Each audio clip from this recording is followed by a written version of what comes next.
আজ রাম মন্দির হয়েছে বটে, রাম মন্দির অযোধ্যায় হয় নাই, রাম মন্দির হয়েছে 30 কোটি মুসলমানদের কলিজার উপরে রাম মন্দির হয়েছে আজ।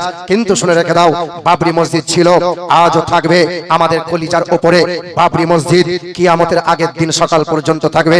আমরা মরে যাব, আমার ছেলেরা আসবে, ছেলেরা চলে যাবে, নাতি পুতারা আসবে, সবাই জানবে ইতিহাস এই কলিজার মণিকুঠায় আঁকে থাকা থাকবে, লেখা থাকবে যে বাবরি মসজিদ ছিল, আছে, কিয়ামতের সকাল পর্যন্ত থাকবে ইনশাআল্লাহ। হাজার বছর দেশ চালিয়েছে মুসলমানেরা, যদি জোর করে তলোয়ার দিয়ে ভয় দেখিয়ে কাউকে মুসলমান বানিয়ে নিত, শোনো ভারতের জমিনে একটাও মন্দিরের মাথা খুঁজে পাওয়া যেত না। রাসূলুল্লাহ বেদ বলে দিয়েছে, শোনো, ও নমো ইন্দ্রজোনা উপস্রোত নামের সংসা ভবিষ্যতে দাদা সংসকল পক্ষস মাধবে মাসি মাধবম জাতং দত্তা সাতু পুতরং পিতর উষ্ট্র মনুষ্য সম্ভালে বিষ্ণু যশাস গৃহে পাদুর্ভবম মহম সোমতং বিষ্ণু যশাস গর্ভমদ।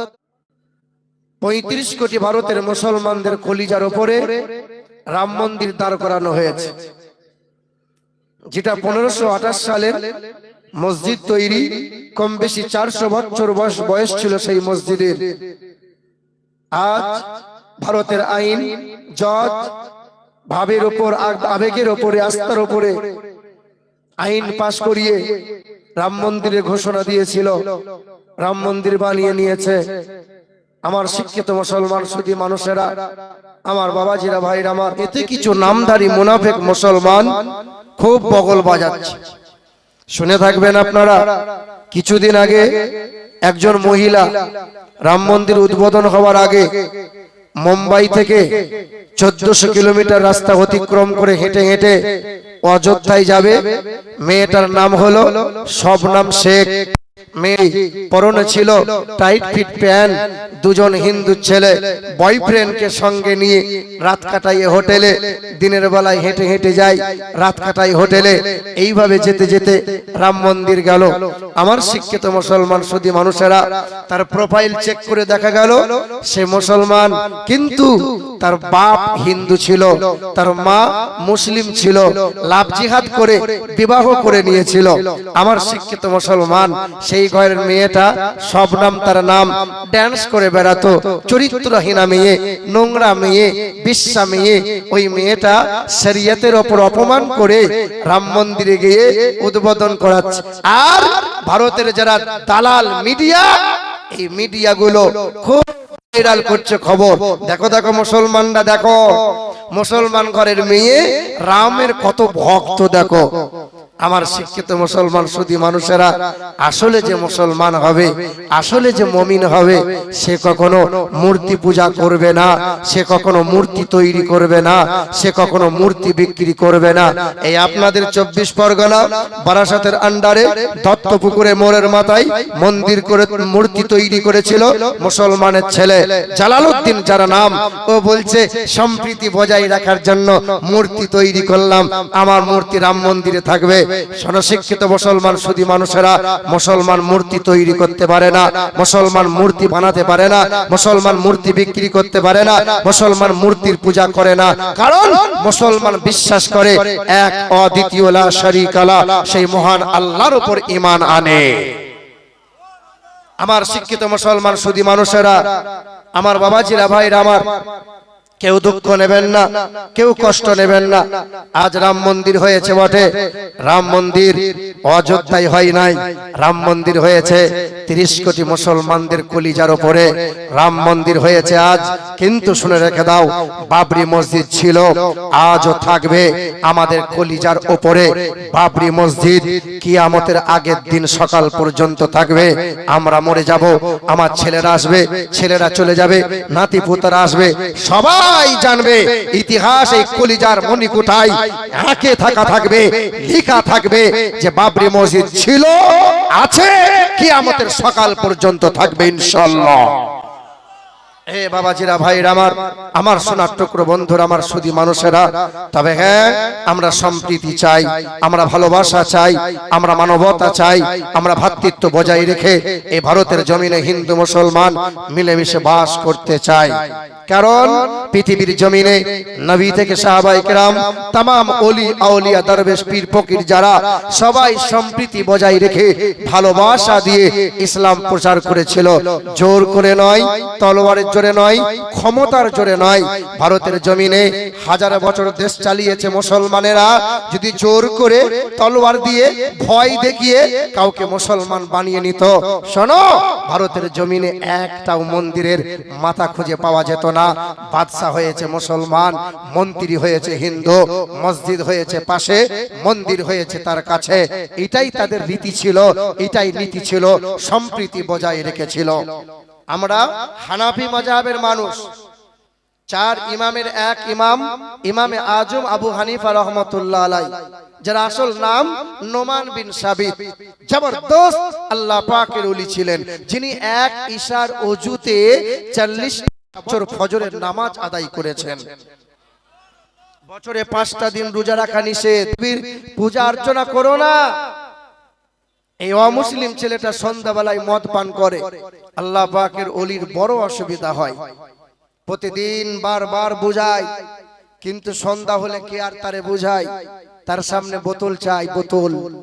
আল্লাহ পাকের ওলি প্রতিদিন সান্ত্বনা, প্রতিদিন বুঝায়, কিন্তু এই যুবক বোঝে না। আল্লাহ পাকের ওলি বান্দা একদিন চলে গেল, 2 দিন কেটে গেল, এমন করে কয়েক মাস পার হয়ে গেল। আল্লাহ পাকের ওলি 4 ইমামের এক ইমাম, ইমামে আজম আবু হানিফা রাহমাতুল্লাহ আলাইহি, নোমান বিন সাবিত যার নাম, ওই আল্লাহ পাকের ওলি বান্দা হঠাৎ করে আর ওই মুসলিম ছেলেটার চিৎকার শোনা যায় না, আর ওই মাতাল মুচিটার আর শোরগোল শোনা যায় না, আর কোনো হাহাকার শোনা যায় না। আল্লাহ পাকের ওলি বান্দা চলে গেলেন। আহারে, আমার প্রতিবেশী ছেলে অমুসলিম তো কি হয়েছে? কারণ কোরআন পাকে আল্লাহ পাক জানিয়েছেন 19 বার আমার আল্লাহ পাক বলে দিয়েছেন, পাড়া প্রতিবেশীর সঙ্গে কখনো দুর্ব্যবহার করবে না। তোমার প্রতিবেশী যদি অমুসলিম হয়, প্রতিবেশী ছেলে যদি হিন্দু হয়, খ্রিস্টান হয়, সাঁওতাল হয়, আদিবাসী হয়, বৈদ্য হয়, জৈন হয়, খেতে যদি না পাই তার সামনে খাবার দাও, পোশাক যদি না পাই তাকে তুমি পোশাক দাও।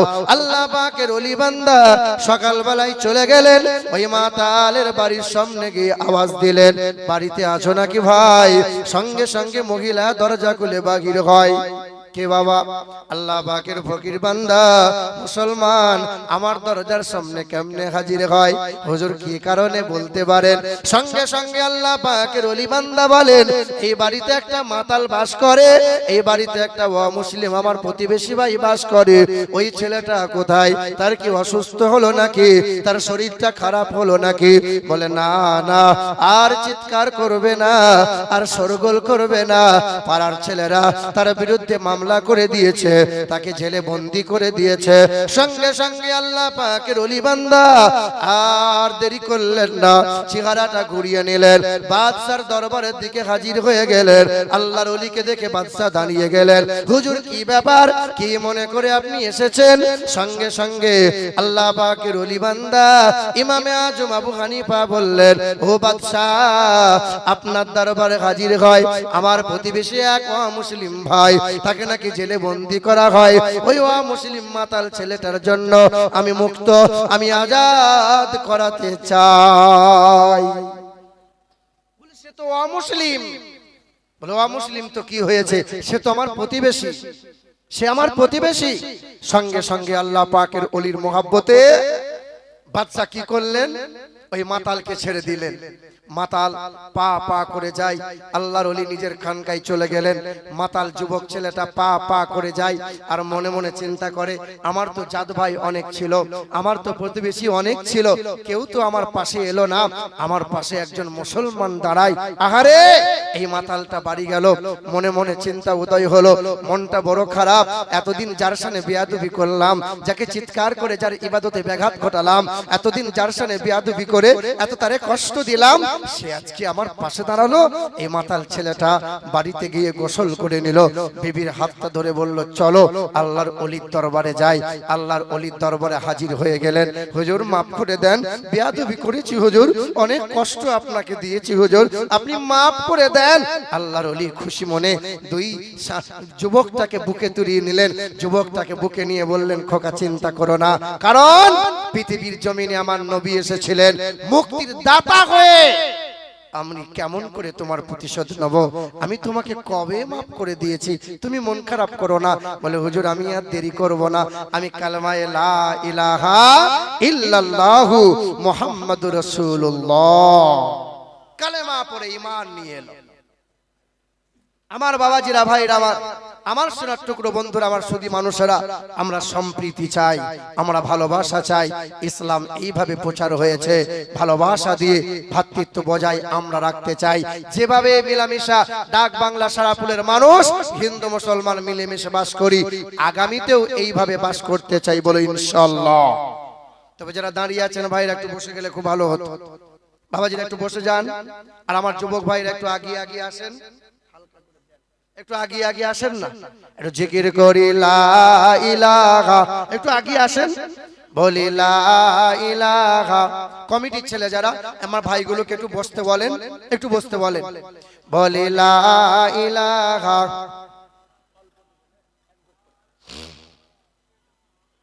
বলো লা ইলাহা ইল্লাল্লাহু মুহাম্মাদুর রাসূলুল্লাহ।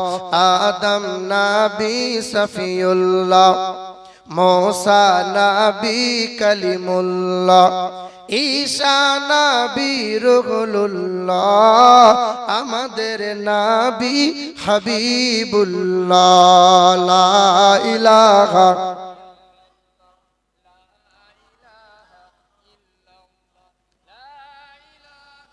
ইল্লাল্লাহু মুহাম্মাদুর রাসূলুল্লাহ।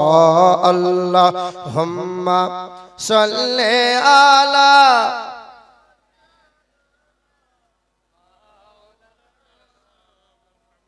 ওয়া আলা আলি সাইয়্যিদিনা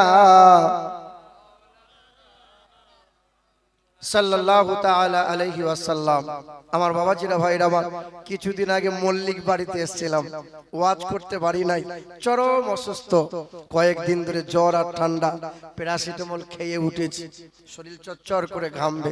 আমার শিক্ষিত মুসলমান সুধী মানুষেরা, আমার বাবাজিরা, ভাইরা আমার সোনার টুকরো বন্ধুরা, আমার সুধী মানুষেরা, এ বাবাজিরা, ভাইরা, আল্লাহ পাক রব্বুল আলামিনের প্রশংসার পরেই শতকোটি দরুদ আর সালাম মক্কার মতি, মদিনার জ্যোতি, দুই কুলের সাথী, উম্মতের কান্ডারি, হায়াতুন নবী, নূর নবী, জানাবে মুহাম্মদুর রাসূলুল্লাহ সাল্লাল্লাহু তাআলা আলাইহি ওয়াসাল্লাম। আমরা মুসলমান, এইদিকে লক্ষ্য করেন। আল্লাহ পাক আমাকে আপনাকে মানুষ করেছেন, ভারতের জমিনে বাস করি আমরা। ভারতের একটা আইন আছে, এই ভারতের আইন আমাদেরকে মানা লাগে। ভারতের আইন, ভারতের বিধান যদি আমরা অমান্য করে দিই, তো যখন তখন আমাদেরকে জেলে বন্দী হওয়া লাগবে, ঠিক না ভুল? কিন্তু এই দেশের মাটিতে গরু ছাগলও বাস করে, গরু ছাগলকে কোনো আইন মানতে হয় না। গরু ছাগল যেখানে চাই সেখানে শুয়ে যায়, গরু ছাগল যেখানে চাইবে সেখানে বসতে পারে, গরু ছাগল যে খাবারটা চাইবে সে খাবারটা খেতে পারে, গরু ছাগল পেশাব করে পানি নিতে হয় না, গরু ছাগলকে রাতের বেলায় যৌন মিলনের পরে সকালবেলায় ফরজ গোসল করা লাগে না। কিন্তু আমরা মানুষ, আমরা সব খাবার খেতে পারি, সব জায়গায় বসতে পারি, আমরা মানুষ। তবে হ্যাঁ, মানুষ বটে, কিন্তু আমরা হলাম মুসলমান। আমাদের জন্য একটা আইন আছে না নাই? আছে না নাই? আপনি মোবাইল কিনবেন, আপনাকে একটা গাইড বুক দেওয়া হয় কিভাবে আপনি ব্যবহার করবেন। ফ্রিজ কিনবেন, 2 চাকা কিনবেন, 4 চাকা কিনবেন, আপনাকে গাইড বুক দেওয়া হয় কিভাবে চালাবেন, কতটা স্পিডে চালাবেন, কতদিন পর সার্ভিসিং করবেন, কিভাবে কতদিন পর গ্যারেজ করবেন ইত্যাদি, কতটা মাইলেজ দেবে, কতটা স্পিডে আপনি চালাবেন, এই গাইড বুকে বলা থাকে কি থাকে না? থাকে। আল্লাহ পাক আমাকে আপনাকে মুসলমান করে পৃথিবীর জমিনে পাঠিয়েছেন। বলেন তো বাবা, কিভাবে চলবেন, কোন খাবারটা খাবেন, কোন জায়গায় বসবেন, কোন জায়গায় শোবেন, কিভাবে চলবেন, জীবনটা কেমন করে পরিচালনা করবেন, আল্লাহ তার গাইড বুকে বলেছেন না বলেন নাই? এই সেই গাইড বুকের নাম কি? কোরআন। কোরআন, কোরআন এবং নবীজির সুন্নাত, নবীজির হাদিস। আমার শিক্ষিত মুসলমান, আমার সুধী মানুষেরা, আমার দয়ার নবী সাল্লাল্লাহু তাআলা আলাইহি ওয়াসাল্লামের এবং পৃথিবীর জমিনে যত নবী পয়গম্বর বিশ্বের মানবতার হিদায়াতের জন্য যত নবী পয়গম্বর রাসূল এসেছেন সকলকে নবুয়তের এবং রিসালাতের সত্যতার জন্য আমার আল্লাহ পাক অলৌকিক কিছু ক্ষমতা মুজিজা দান করেছেন। আমার আপনার নবী রাহমাতাল লিল আলামিন জনাবে মুহাম্মদুর রাসূলুল্লাহ সাল্লাল্লাহু তাআলা আলাইহি ওয়াসাল্লামের অজস্র মুজিজার মধ্যে সর্বশ্রেষ্ঠ মুজিজা হলো আল কোরআন শরীফ। পৃথিবীর জমিনে যত নবী এসেছেন তাদের মুজিজা ছিল নবী পয়গম্বরেরা ইন্তেকাল হয়েছে, পৃথিবী থেকে বিদায় নিয়েছে, তাদের মুজিজাও বিদায় নিয়েছে। লক্ষ্য করে দেখেন, মুসা নবী আলাইহিস সালাতু ওয়াস সালাম আল্লাহ পাক তেনাকে পৃথিবীর জমিনে বানিয়েছিলেন। মুসা নবীকে আমার আল্লাহ পাক মুজিজা দান করেছেন।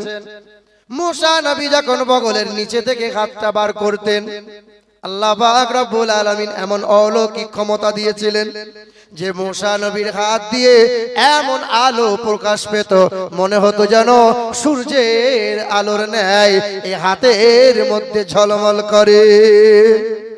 ওই মুসা নবী আলাইহিস সালাতু ওয়াস সালামের আল্লাহ পাক লাঠি দিয়েছিলেন। লাঠি, মুসা নবীর লাঠি যখন হাত থেকে ফেলে দিতেন সঙ্গে সঙ্গে লাঠি কি হয়ে যেত?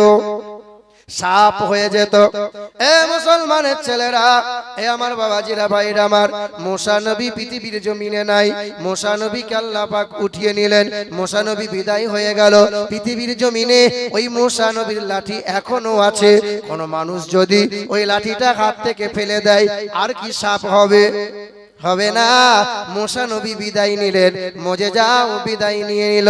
এ বাবাজিরা, ভাইরা আমার, আল্লাহ পাক দাউদ নবী আলাইহিস সালাতু ওয়াস সালামকে আল্লাহ মুজিজা দান করেছিলেন। দাউদ নবী যখন লোহা ধরে নিতেন সঙ্গে সঙ্গে লোহা গলে যেত, গলে যেত। ওই দাউদ নবীর প্রতি আল্লাহ পাক নাজিল করেছিলেন জাবুর কিতাব।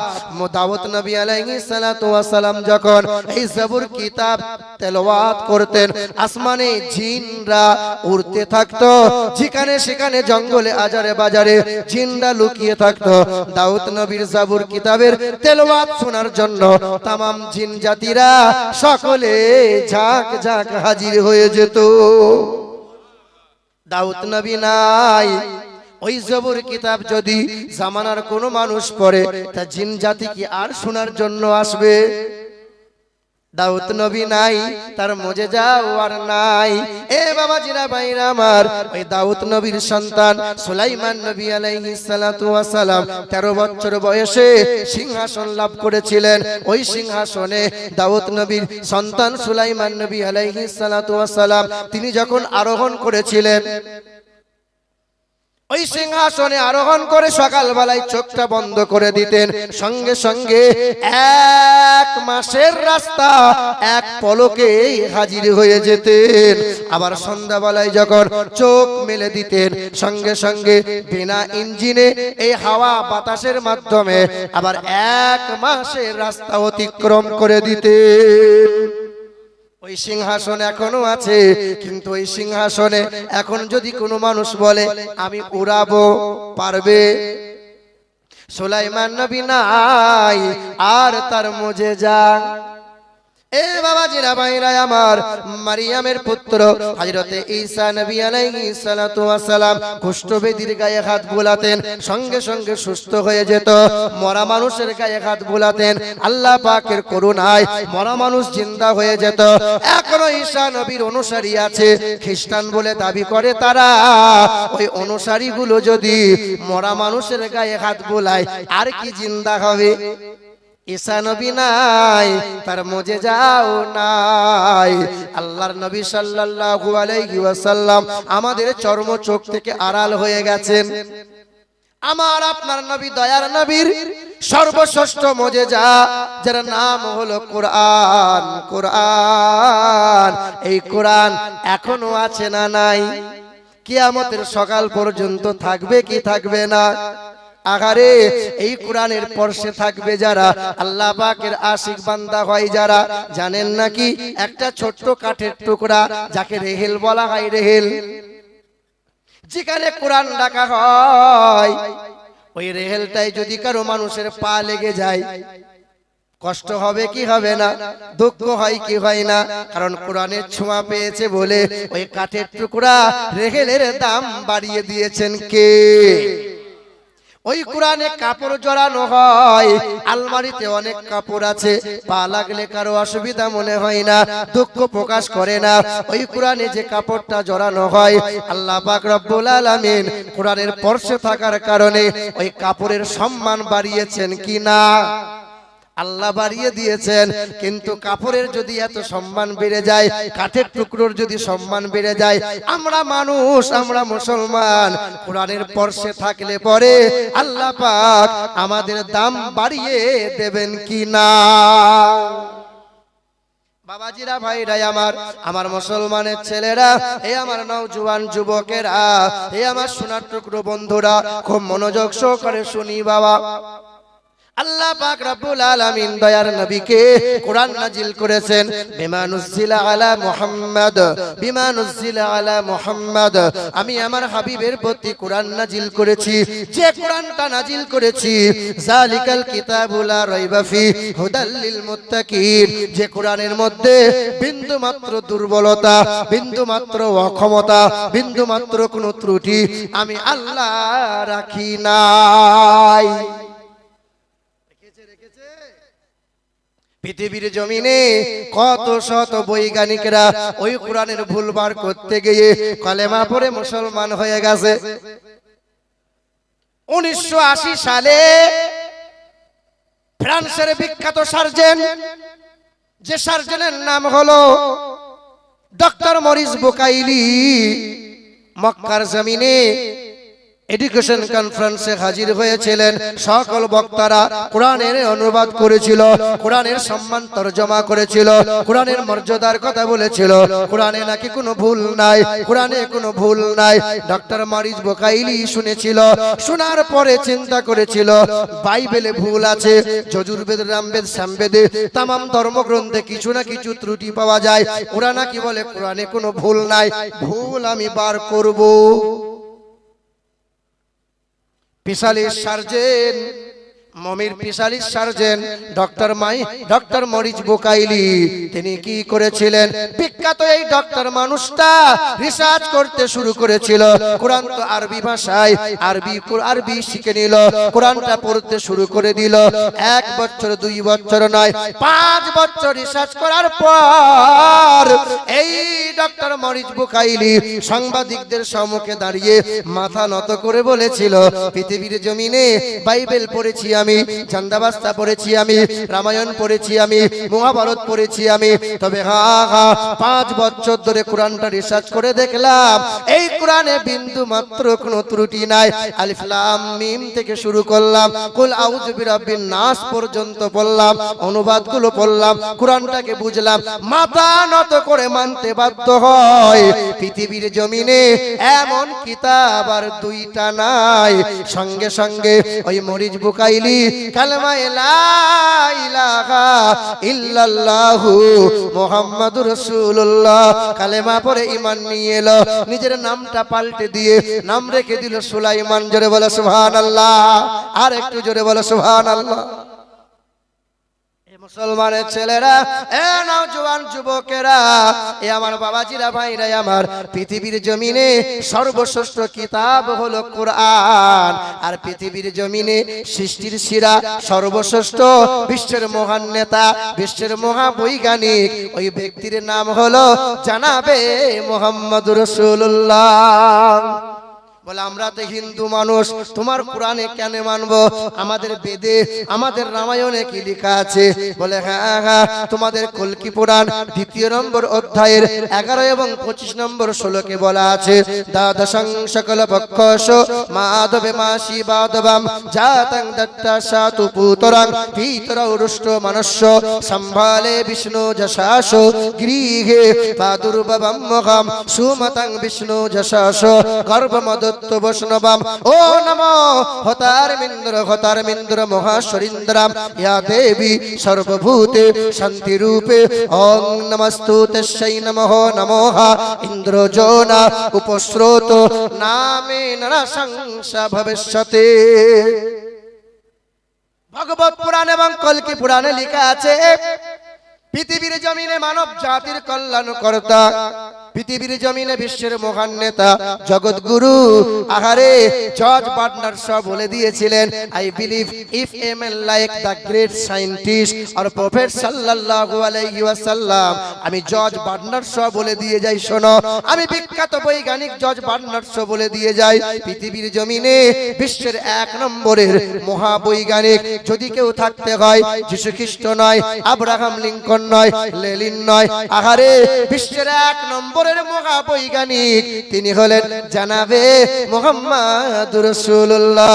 বেদ বলে দিয়েছে, শোনো ও নমো ইন্দ্রজোনা উপস্রোত নামেন রসংসা ভবিষ্যতে দ্বাদশং সকল পক্ষশ মাধবে মাসি মাধবম জাতং দত্তা সাতু পুতরং পিতরৌষ্ট্র মনুষ্য সম্ভালে বিষ্ণু যশাসো গৃহে প্রাদুর্ভবম মহম সোমতং বিষ্ণু যশাসো গর্ভমদত্ত বৈষ্ণবাম। যিনি আসবেন মাধব মাসের দ্বাদশ তিথিতে, বলেন তো মুসলমান আমার নবী পৃথিবীর জমিনে কোন মাসে কত তারিখে এসেছেন? রবিউল আউয়াল মাসের 12 তারিখে সোমবারের দিন ছিল, শুভ সাদিকে কল্কি পুরাণ বলে দিয়েছে পৃথিবীর জমিনে আসবেন তিনি জগৎগুরু হয়ে, তিনি আসবেন মাধব মাসের দ্বাদশ তিথিতে, তিনি আসবেন সাম্বালা শহরে। সাম্বালা শহরটাকে আরবিতে বলা হয় দারুল আমান। কোরআন খুলে দেখেন ওয়াত্তিনি ওয়াজাইতুনি ওয়াতুরি সিনিনা ওয়া হাযাল বালাদিল আমির। তিনি আসবেন সাম্বালা শহরে মানে দারুল আমান শান্তিময় শহরে, যা যিনি আসবেন পুরোহিতের ঘরে মানে উচ্চ বংশে, যিনি আসবেন পৃথিবীর উচ্চ গোত্রে। হিন্দু ভাইদের জিজ্ঞাসা করবেন ভাই আপনাদের গোত্র হয়? বলে হ্যাঁ, কারো গোত্র শাণ্ডিল্য, কারো গোত্র মধুকুল্য, কারো গোত্র মধুঋষি, কারো গোত্র কাশ্যপ। পৃথিবীর জমিনে সবচেয়ে উচ্চ গোত্র হাসিম গোত্র। যারা বাবার নাম হবে বিষ্ণু যশা, যারা বাবার নাম হবে বিষ্ণু যশা, তারা বাংলা করলে হবে আল্লাহর দাস, যারা আরবি করলে হবে আব্দুল্লাহ, তারা মায়ের নাম হবে সুমতি, যারা বাংলা করলে হবে সুন্দরমন, যারা আরবি করলে হবে আমিনা। বেদের ভাষায় এমন তত্ত্ব পাওয়া যায়, যারা বাবার নাম হবে আব্দুল্লাহ, তার মায়ের নাম হবে আমিনা, তার দাদার নাম হবে আব্দুল মুতাল্লিব, তার দাদির নাম হবে নাতিজা বিনতে খাপ্পাব ব্রাকেটে ফাতেমা, তার নানার নাম হবে আব্দুল ওয়াহাব জোহরি, তার নানির নাম হবে বারিরা, তার দুধ বাবার নাম হবে হারিস, তার দুধ মায়ের নাম হবে হালিমা, তার দুধ ভাইয়ের নাম হবে আব্দুল্লাহ, তার পিতার নাম হবে আব্দুল্লাহ। ও নমো ইন্দ্রজোনা উপস্রোত নামে নরসংসা ভবিষ্যতে, তার নামটা হবে নরসংসা, তার নাম হবে নরসংসা। তার বাংলা করলে হবে প্রশংসিত, তার আরবি করলে হবে মুহাম্মদুর রাসূলুল্লাহ। নারে তাকবীর, নারে তাকবীর। হচ্ছে না, হচ্ছে না।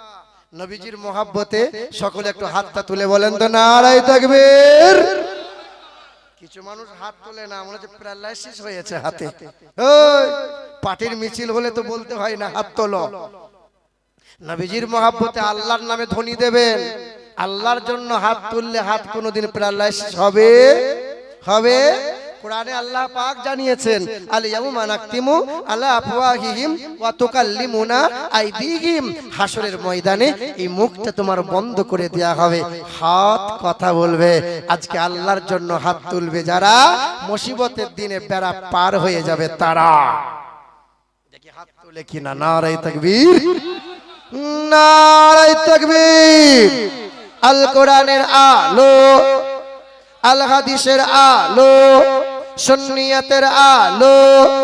নারে তাকবীর, নারে রিসালাত ইয়া রাসূলুল্লাহ। এ মুসলমান সোনার টুকরো বন্ধুরা, অসুবিধা হচ্ছে না তো? কষ্ট হয়নি তো? বাবাজিরা, ভাইরা আমার, মুসলমানের ছেলেরা, নওজোয়ান যুবকেরা, নবীজির উপর যে কোরআন নাজিল হলো, শিক্ষিত মুসলমান সুধী মানুষেরা, কোরআন শরীফে আল্লাহ পাক 30টা পারা দিয়েছেন, 114টা সূরা দিয়েছেন। একটা সূরার নাম দিয়েছে সূরা পিপিলিকা। সূরার নাম পিঁপড়ে। জানা আছে আপনাদের? জানা নাই? কি নাম বলো? সূরা নামাল। সূরা নামাল কি নাম বলো? সূরা নামাল।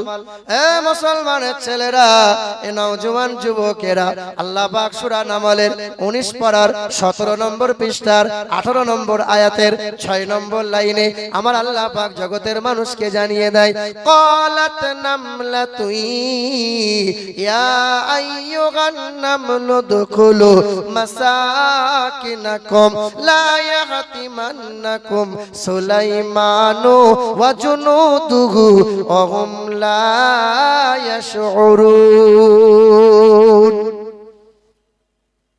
এক ঝাঁক পিপিলিকা, খুব মনোযোগ সহকারে শোনেন।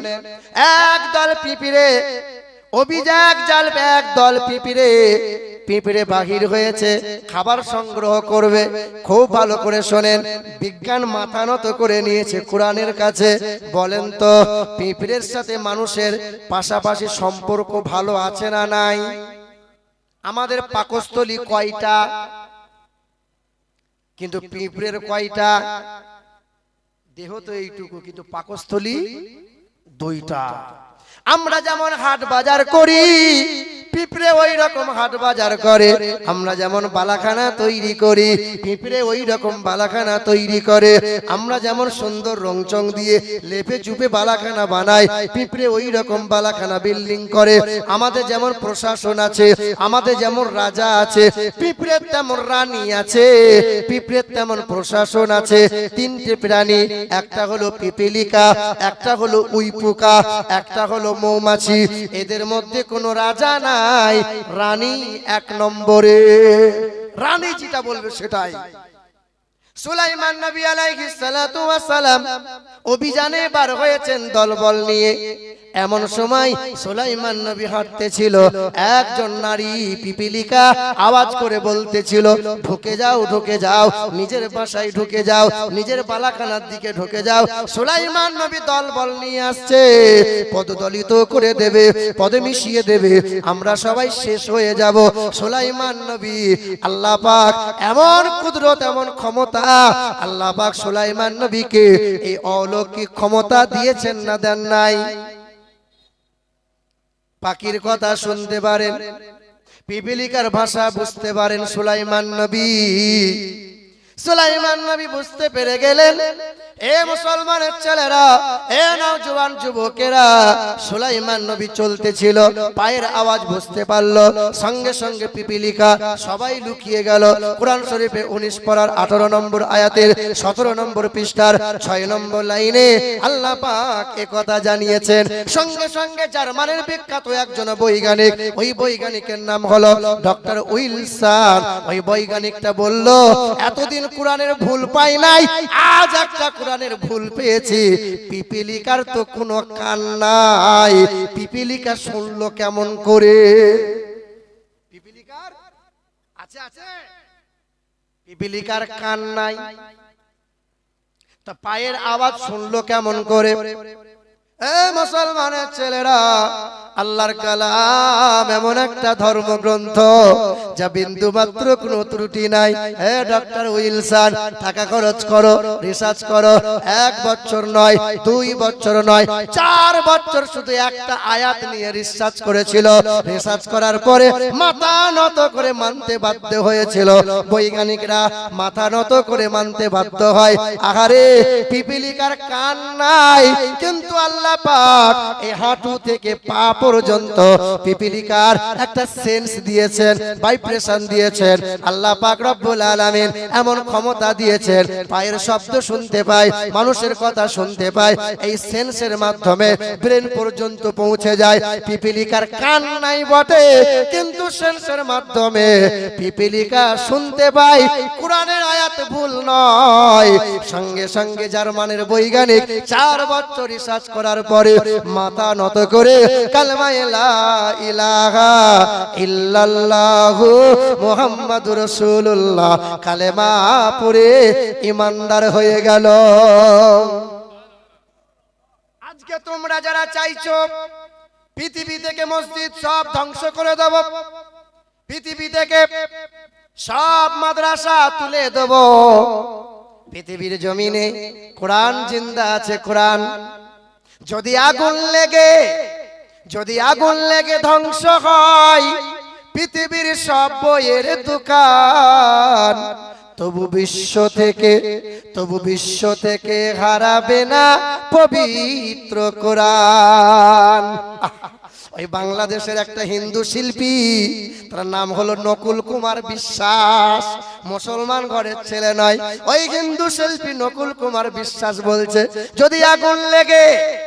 যদি আগুন লেগে ধ্বংস হয় পৃথিবীর সব বইয়ের দোকান, তবু বিশ্ব থেকে হারাবে না পবিত্র কোরআন। কেমন করে করবে ধ্বংস আগুনের তেজ? আরে বিশ্বে ভরা লক্ষ লক্ষ আছে কোরআনের হাফেজ। সুবহানাল্লাহ, সুবহানাল্লাহ। আবার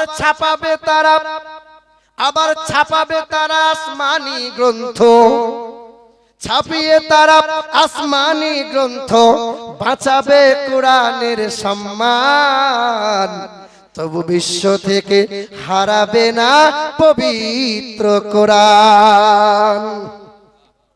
কে বলছে? হিন্দু শিল্পী নকুল কুমার বিশ্বাস।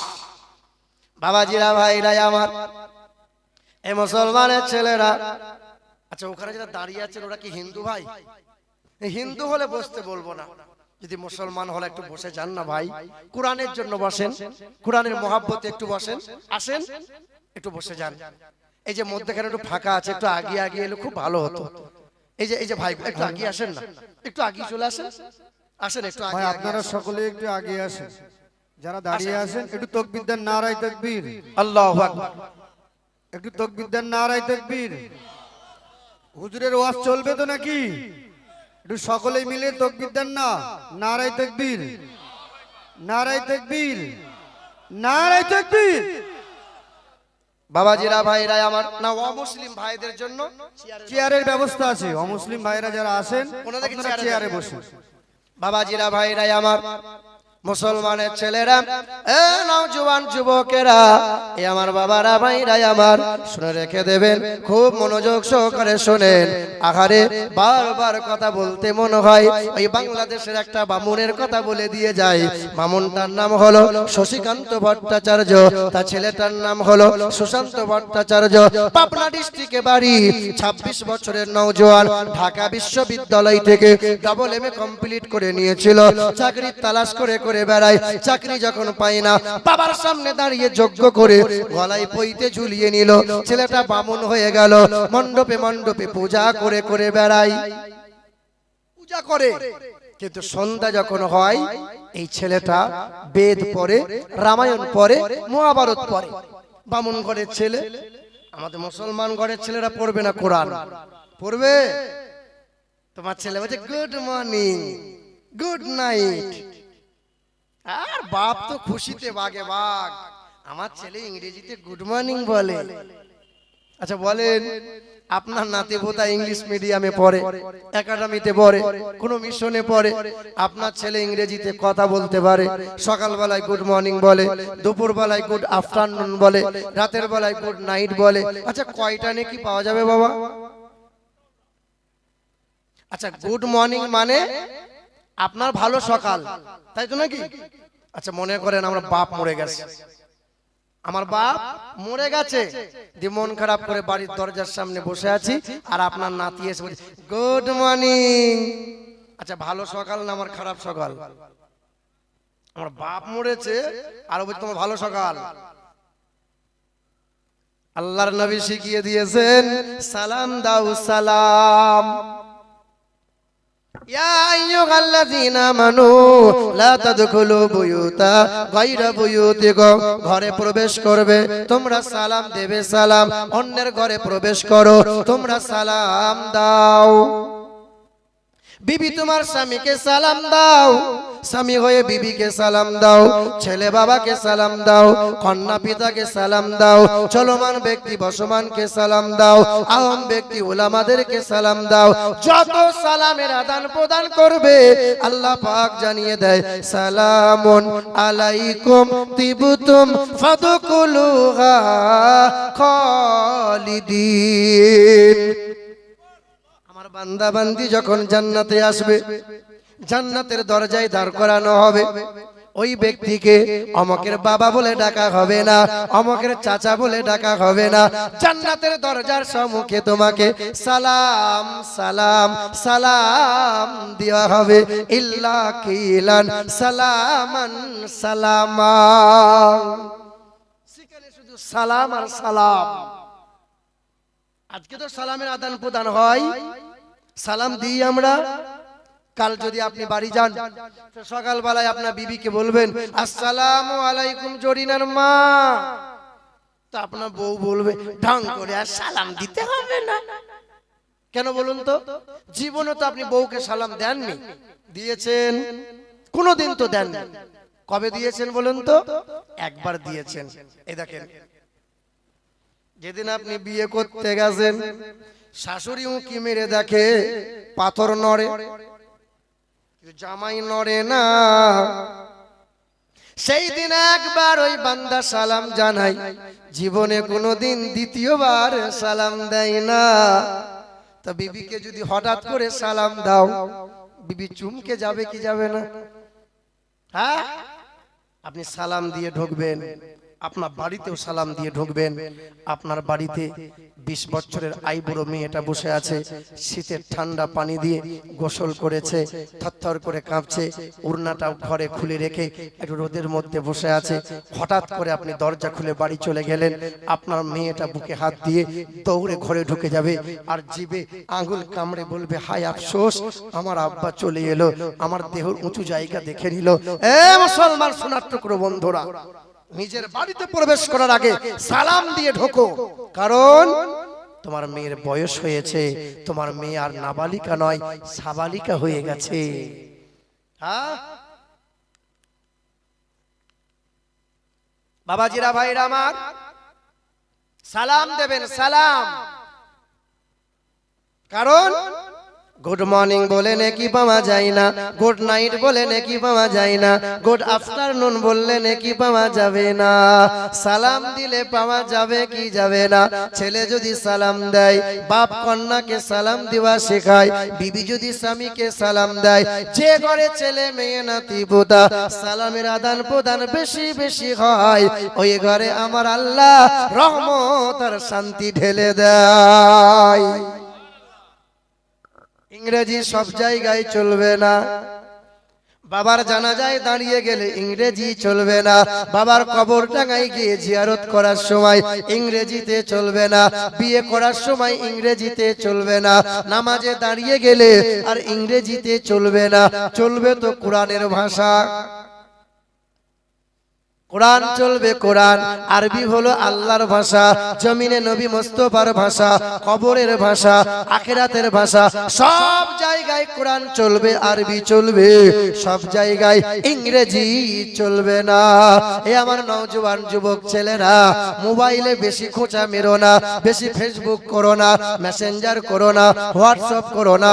সকাল সন্ধ্যা একটু টাইম দাও, মক্তবে যাও, ইমাম সাহেবের কাছে যাও, মাদ্রাসায় যাও, কোরআন পড়া শেখো। কোরআন তোমার বুকে যদি কোরআন না থাকে, কোরআনকে যদি বন্ধুরূপে বানাতে না পারো, সব জায়গায় লাঞ্ছিত হবে, অপমানিত হবে, সম্মান শান্তি পাবে না। আল্লাহর নবীর বয়স তখন 40টা বছর হয়েছিল। আল্লাহর নবীর ওপর এই কোরআনটা নাজিল হয়েছিল। আল্লাহর নবী তায়েফের ময়দানে গিয়েছিলেন। আল্লাহর নবী তায়েফবাসীর সামনে বলেছিল লা ইলাহা ইল্লাল্লাহ আনা রাসূলুল্লাহ। আপনি চোখের পানি ধরে রাখতে পারবেন না।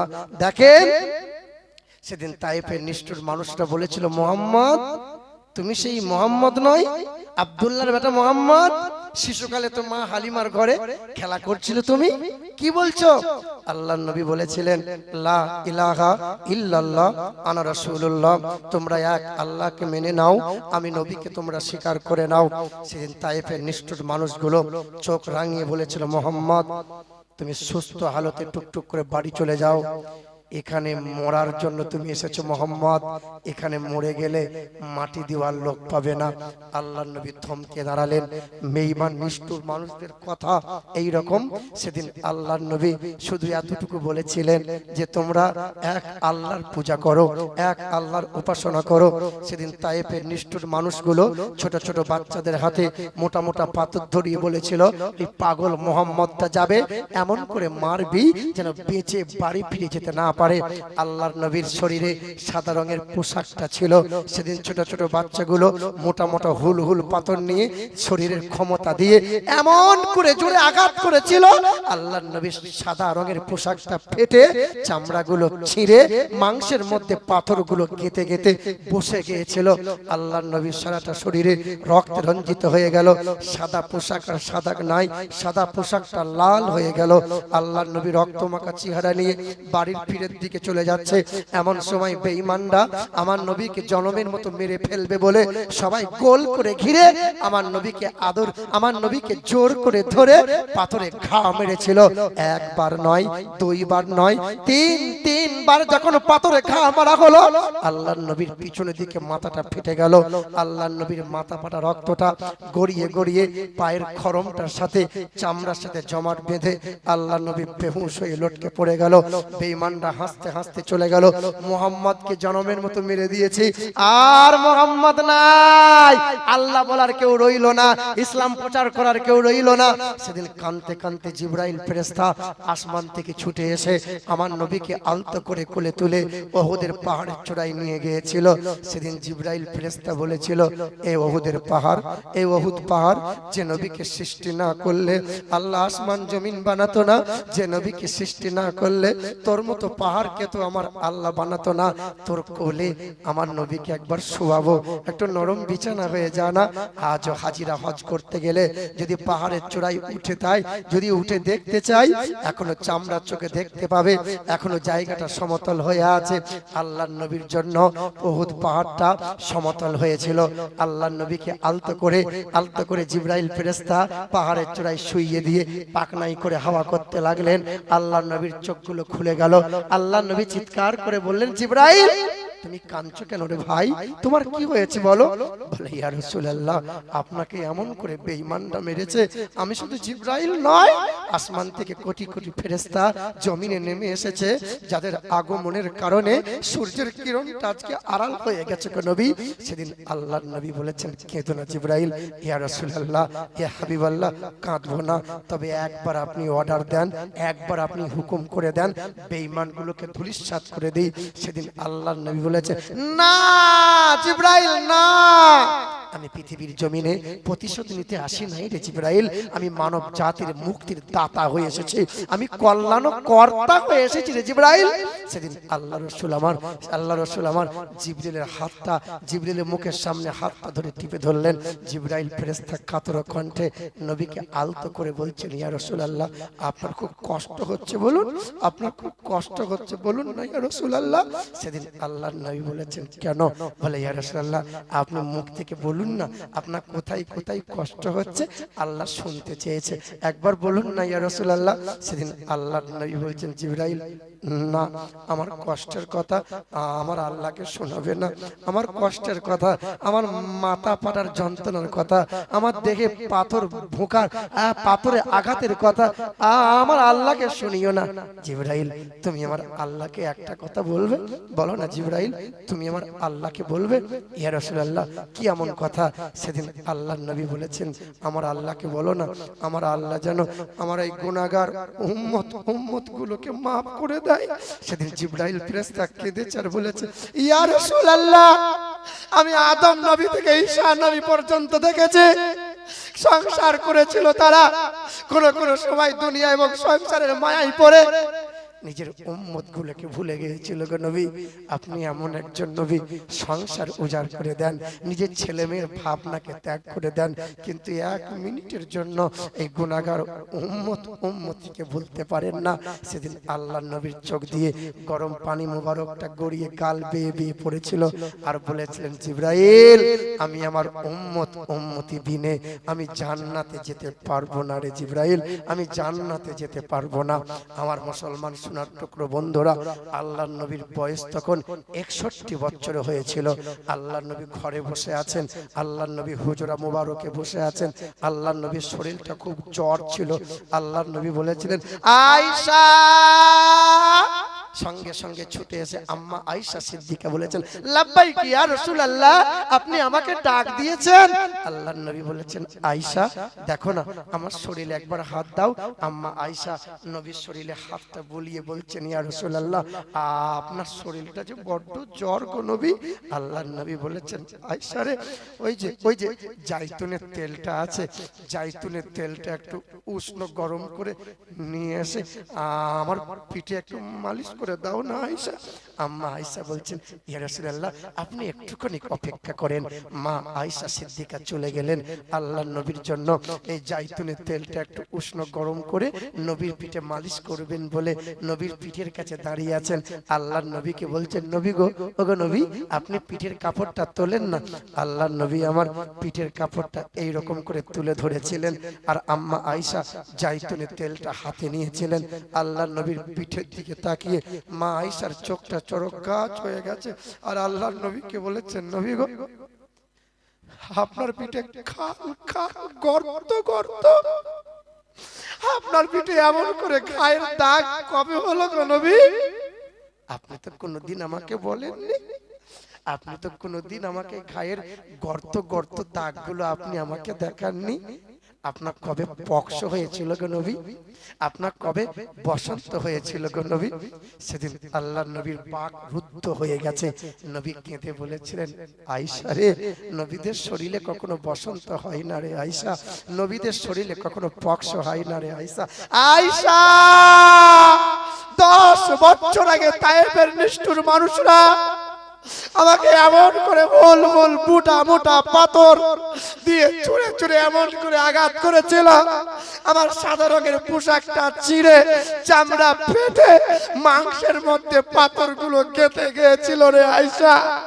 আয়েশা, এই 10 বছরে কত মানুষ গুজরে গেছে, এই 10 বছরে কত মানুষ চলে গেল, কত সময় চলে গেল। আয়েশা রে, আমার দেহের দাগগুলো এখনো মুছে যায়নি আয়েশা। এ আয়েশা, এই আমার দাগগুলো আমার মালিকের সামনে হাসরের ময়দানে দেখাবো। আমার মালিক দেখবে, আর আমার মালিকের দয়া হবে, আমার মালিকের দরবারে সেদিন রহমতের জোয়ার আসবে। না, আমি সেদিন প্রতিশোধের জন্য বদদুয়া নেব না। সেদিন আমার আল্লাহর যখন দয়া হবে, আমার পিঠের দাগগুলো দেখবে, আর আমার আল্লাহ পাকের দয়া হবে, আর আমার আল্লাহকে ওই সময় বলবো, আমার এই গুনাহগার উম্মতিগুলোকে মাফ করে দাও না। সেদিন আল্লাহ রসুল আমার আয়েশা সিদ্দিকা নবীজির দেহতে তেলটা লাগিয়ে দিয়ে আল্লাহর নবীর সামনে গিয়ে নবীর এই হাঁটুর কাছে থুতনিটা লাগিয়ে বসে গেছেন, মাথা নত করে চোখ দুটো নুইয়ে বসে গেছেন। আল্লাহর নবী বলছেন, আয়েশা, ও আয়েশা, আমার দিকে একটু তাকিয়ে দেখো। আম্মা আয়েশা সিদ্দিকা নবীর চেহারার দিকে তাকিয়ে দেখেছেন, আর আল্লাহর নবী বলছেন, দেখো না আয়েশা, আমার দাড়িগুলো, আমার চুলগুলো অল্প দিনে সাদা হয়ে গেছে। আম্মা আয়েশা সিদ্দিকা বলেছেন, ইয়া রাসূলুল্লাহ, আপনার চুল আর দাড়ি সাদা হয়ে যাওয়ার একটাই কারণ, আপনি খুব চিন্তা করেন গো নবী। আল্লাহর নবী বলেছেন, আয়েশা রে, আমি সংসারে চিন্তা করি না রে আয়েশা, আমি সংসারে চিন্তা করি না রে আয়েশা। একটা কারণে অল্প দিনের চুল আর দাড়ি আমি নবী সাদা করে ফেলেছি, আমার গুনাহগার উম্মতের চিন্তা। আমার মুসলমান সোনার টুকরো বন্ধুরা, সেই উম্মতের মায়ার নবী আমার, প্রাণ প্রিয় নবী আমার, সবাই যখন কিয়ামতের দিনে হাসরের ময়দানের জন্য প্রস্তুতি নেব, সবাই আমরা ঘুমিয়ে থাকব, সর্বপ্রথমে রওজা মুবারক থেকে আমার নবীকে জাগানো হবে। ফেরেশতারা আল্লাহর নবীর, আল্লাহ রাসূলের কদমে কদমে হাতটা রেখে বলবেন, নবী, ইয়া রাসূলুল্লাহ, ইয়া হাবিবাল্লাহ, আপনি উঠুন নবী, আপনি উঠুন। আল্লাহর নবী ধরফড়িয়ে উঠে বলবেন, আমার উম্মত গুলো কোথায়? আজকে আমার উম্মত গুলো আমাকে নিতে এলো না, আমার উম্মত গুলো কোথায়? সেদিন আল্লাহর নবীর ফেরেশতারা বলবে, ইয়া রাসূলুল্লাহ, সবাই এখন ঘুমিয়ে আছে, সর্বপ্রথম আপনাকে জাগানো হয়েছে, আপনি চলুন না ইয়া রাসূলুল্লাহ। সেদিন আল্লাহর নবীর চেহারায় কাদা মাখা থাকবে, কাদা মাখা, আল্লাহর নবীর চোখে পানি থাকবে, আল্লাহর নবীর চুল মুবারক গুলো উস্কো খুস্কো থাকবে। নবী যেন বাপ মা মারা গেলে ছেলে যেন পাগলের মতো হয়ে যায়, খাওয়া পড়া বন্ধ হয়ে যায়, বিল করে ছেলে যেন কি বলে, সেই রকম আমার নবী উম্মতের জন্য পাগল হয়ে কাদা মাখা চেহারা নিয়ে হাসরের ময়দানে ঘুরে ঘুরে বেড়াবে। আমার উম্মত গুলো কি সব জাহান্নামে দিয়ে দিল? আমার উম্মত গুলো কোথায় গেল? আমার উম্মতের কি হলো? আল্লাহ পাক বলবেন, আমার হাবিবের জন্য মাকামে মাহমুদ রেখেছি, আমার হাবিবের কি হয়ে গেল? আমার হাবিব এই রকম করে কেন? আমার হাবিবের চেহারায় কাদা মাখা কেন?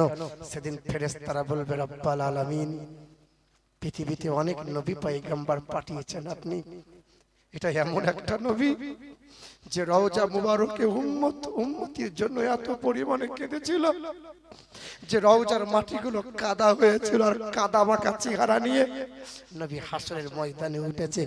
আপনার মায়া হবে না? আপনার দয়া হবে না? আল্লাহ নবী বিল করে বলতে হাসরের ময়দান ঘুরে ঘুরে বেড়াচ্ছে, শুধু উম্মত কোথায় গেল? আমার উম্মতের কি হবে? আমার উম্মতের কি হবে?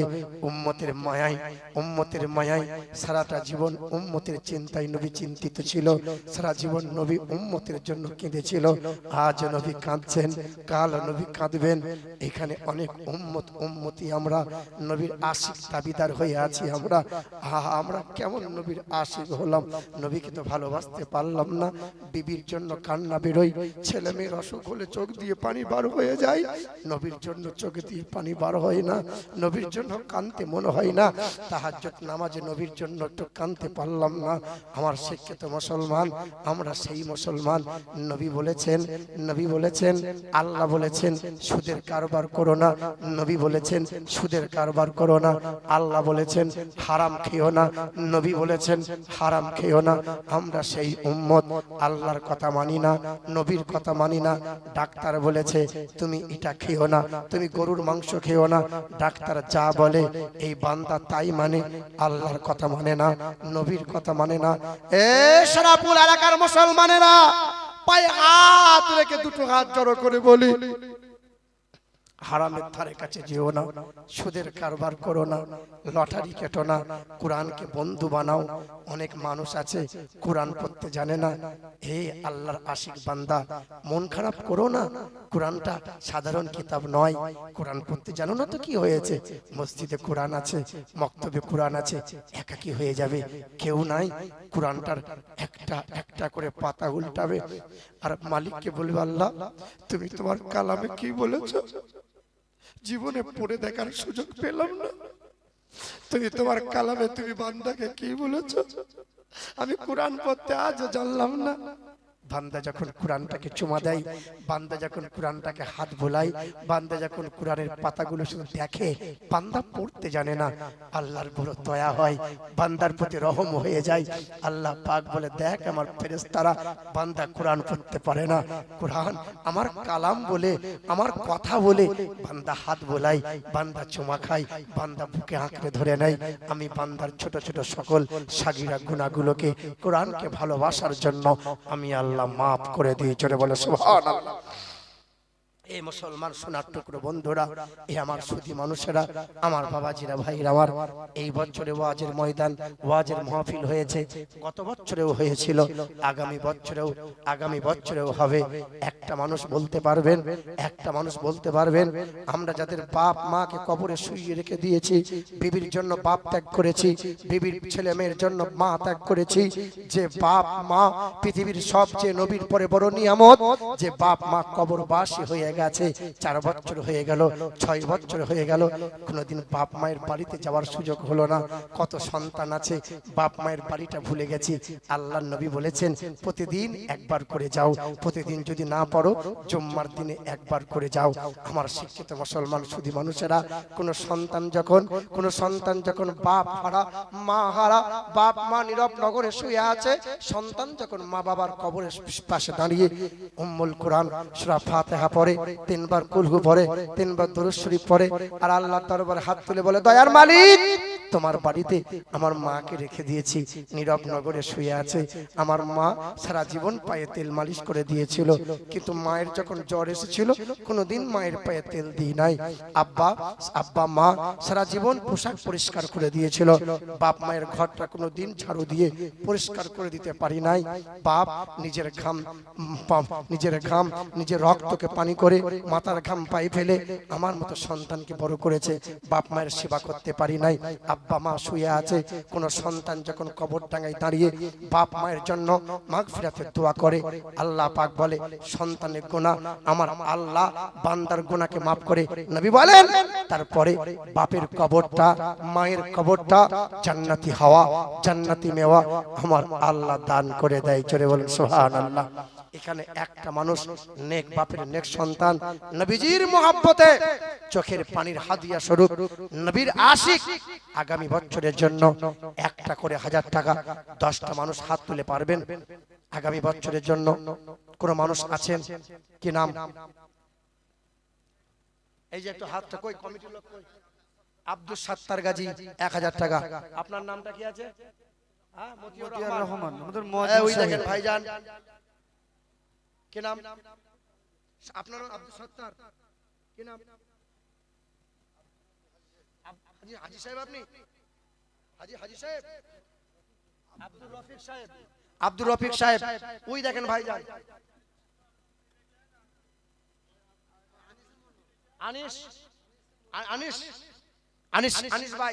আনিস ভাই দেবেন 1000, আব্দুল সাত্তার দেবে 1000, মতিউর রহমান দেবে 1000, আব্দুর রফিক হাজী সাহেব দেবে 1000 টাকা। আর কেউ আছেন বাপ নবীজির মহব্বতে? ওই দেখেন হাতটা তুলেছেন আমার ভাইজান, দেখেন না, তাকিয়ে দেখেন। কমিটির একজন ছেলে সামনে আসে, ওখানে পিছন দিকে হাত তুলেছে একজন, একটু পারবে না? কমিটি ছেলেরা কোথায়? দাঁড়ান, গোলাম, আমার শিক্ষিত মুসলমান সুধী মানুষেরা, গোলাম হোসেন শাহজি 1000 টাকা, আব্দুল সাত্তার দেবে 1000 টাকা, আনিস দেবে 1000 টাকা, আব্দুর রফিক হাজী সাহেব